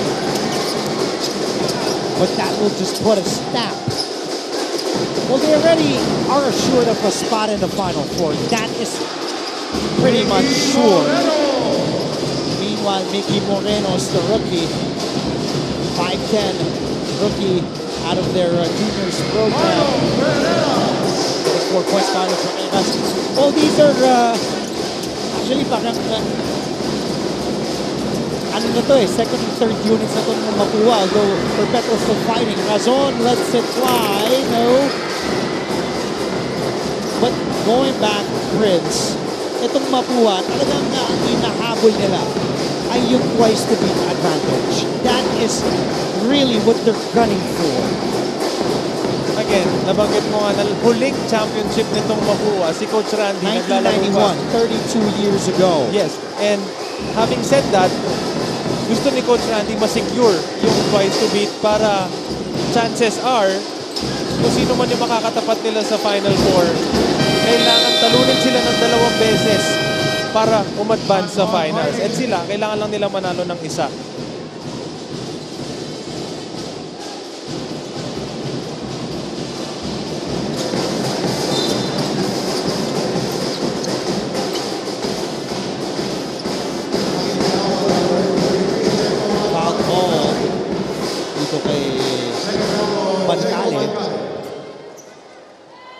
It's Jeco Bancale, also one of the rookies. Played in the Sasafi Juniors, 5'8" point guard. Ray Barcuma, Peter Pan. Missing that free throw. So 25 seconds to go. It's pretty much safe to say this will be win number 13 para sa Mapua. Pero di ka pa rin pwede makasiguro dito, Prince, dahil after today, Mapua will still face Arellano and then JRU, who just won yesterday against Emilio Aguinaldo College, na gusto din umakyat dito sa team standings at malay mo baka makakuha pa ng one of 2 spots in the top 2. But of course, they want to secure their spot at JRU in the Final Four. Ito naman Perpetual, they will drop now to 8-8 tied with EAC, meaning they have to win their remaining games against EAC, against San Sebastian and Perpetual, and also hope that the other teams like San Beda, JRU, and Benil drop their games. Because if Perpetual and EAC win their remaining games, they will be up to 10-8. They will finish the elimination round at 10 wins and 8 losses. San Beda now has a record of 8-6. Mamaya papakita natin on our screens, baka mas malinaw. But looking ahead, Prince, how big of a win is this para sa Mapua? Just really securing, not leaving anything to chance, not giving a team that's hot in the second round, the Perpetual Altas, any confidence to get a rhythm. And syempre yun, ayaw mo masilat dito if you're Mapua. Tama. And syempre gusto nila iset din yung tone papunta doon sa Final Four. And alam naman natin na pag nanalo sila dito, matutulungan sila ma-secure yung twice to beat advantage nila. And papasok dun sa Final Four, ayaw rin siguro nito ni Coach Randy magkaroon ng game na kung saan makikita ng kalaban na parang tinitake for granted nila yung situation nila. And if they won by 1 in the first round meeting on October 21, it is a far cry today because they just really dominated Perpetual. Final score is 69-53. Their biggest lead went up to 22. They want to put that exclamation point, also send a league-wide message and say, ito na naman yung night-night. Ginawa kahapon ng Jerry, ginawa rin ng Mapua. But Mapua, they wanna, tell everybody, we're for real. We mean business. We want that chip. 69-53 is the final score. The Cardinals getting ready to sing their school hymn. Let's listen to Mapua's school hymn.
Congratulations once again. I think this guy has had the most best player of the game honors this season.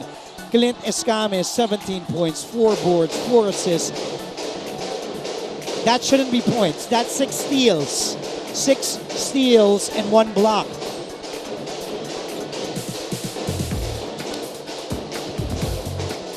And he is your choice for player of the game. Let's take a look at the numbers here, Prince. And again, the field goal situation, that has been the big storyline here in this game, where Perpetual just shot 40, I'll check that, 30%. Samantala, 40% naman sa Mapua. Mapua just winning basically almost all the departments, dominating the perimeter points by 15. The steals, of course, 6 dyan galing kay Clint Escames. Final thoughts, Prince, before we wrap things up. Again, nabanggit mo nga na siya yung may pinakamadaming player of the game dito sa season na to. And natanong mo nga sa akin kanina kung meron ba akong kilala na kahit na sinong player sa lahat ng level ng basketball na nag-a-average ng 4 na steal. Banggit ka? Wala akong masagot, siya lang. Let's take a look at the updated team standings, and this is how tricky the situation is. Take a look. EAC and Perpetual, their chances of making it to the Final Four a little bit bleak now. 8 wins and 8 losses with 2 more remaining games. Mapua, well, in a good spot to secure a twice-to-beat advantage entering the playoffs. LPU still wants that number 2 spot, that twice-to-beat edge, but Benilde is right behind at 10-5, just a game behind, and they'll be playing next against San Beda, and San Beda will be playing Benilde. Mabigat ang schedule ng Red Lions because after today, they have JRU, LPU, and then Letran to finish season 99 as we see the team standings. Your thoughts on the intense race to the Final Four, Friends? This is gonna be tough for all the teams, especially dun sa mga naghahabol para makapasok ng Final Four. And again, nabanggit mo yung schedule ng San Beda. Tough games ahead for them. And syempre, Up next, eto nga. Benil din San Beda. Lagay kita sa hot seat bago ako magbabay. Direk Abet. Kapon, hiningan ko si Ray. Bigyan mo ako ng final four mo. Your fearless forecast. Mapua. LPU, JRU, Benil. Wow. Mapua, LPU, JRU, Benilde, according to Prince Rivero. Stay tuned. Up next, another blockbuster showdown between the Benil Blazers and the San Beda Red Lions. Martin Javier and Big Bo Belga will be calling that game. Clint Escamis again, the best player of this game, where Mapua prevailing by 16.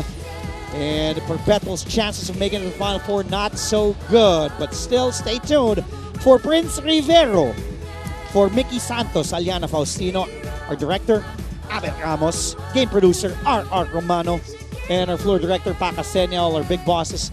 I'm Andre Felix. Stay tuned. Coming up next, it's St. Benilde against San Beda in a much anticipated matchup live on GTV. Ako po si Andre Felix. Ito ang inyong NCAA Season 99 new heroes of the game. Stay tuned. The Benil Blazers and the San Beda Red Lions up next.